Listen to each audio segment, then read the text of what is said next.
3 মাসের নিষেধাজ্ঞা শেষে আবারও কর্মচঞ্চল হয়ে উঠেছে কাপ্তাই ফিশারি ঘাট। শনিবার রাত 12টা 1 মিনিট থেকে কাপ্তাই হ্রদে মাছ আহরণ শুরু হওয়ায় উৎসবমুখর পরিবেশ তৈরি হয়েছে ঘাট জুড়ে।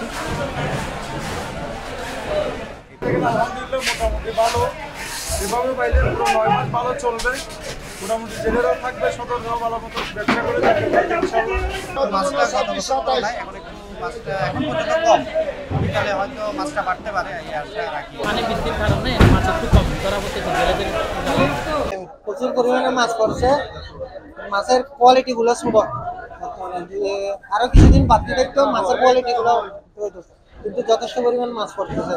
আজকে 94 দিন পরে লিগটা খুলছে মাশাআল্লাহ, 94 দিন পর তো এই মাছ মোটামুটি আনেওয়াজ আমরা ব্যবসায়ী খুব খুশি ছিলাম, কিন্তু মাছের গুণমান খুব ছোট।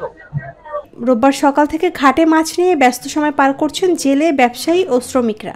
মাছ মাপা, দরদাম, বরফ ভাঙা ও প্রক্রিয়াজাতকরণের কাজ চলছে পুরোদমে। যে মাছগুলো আসছে যেগুলো মাছ চাহিদা মতো হয় নাই, কারণ মাছগুলোর সাইজ ছোট, এগুলো বাজারজাত করার জন্য অনেক কষ্টকর।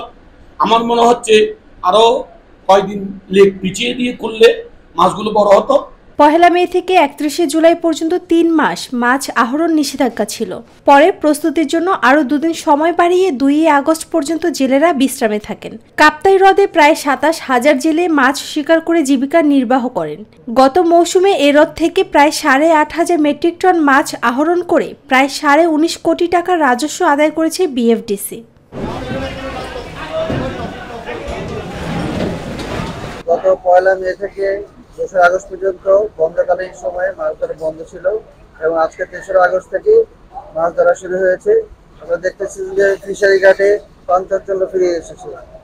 তো আমরা গত বছরের যে আমাদের লক্ষ্যমাত্রা ছিল 7,500 মেট্রিক টন, তার বিপরীতে আমরা 9,000 মেট্রিক টন মাছ অবতরণ করতে সক্ষম হয়েছি।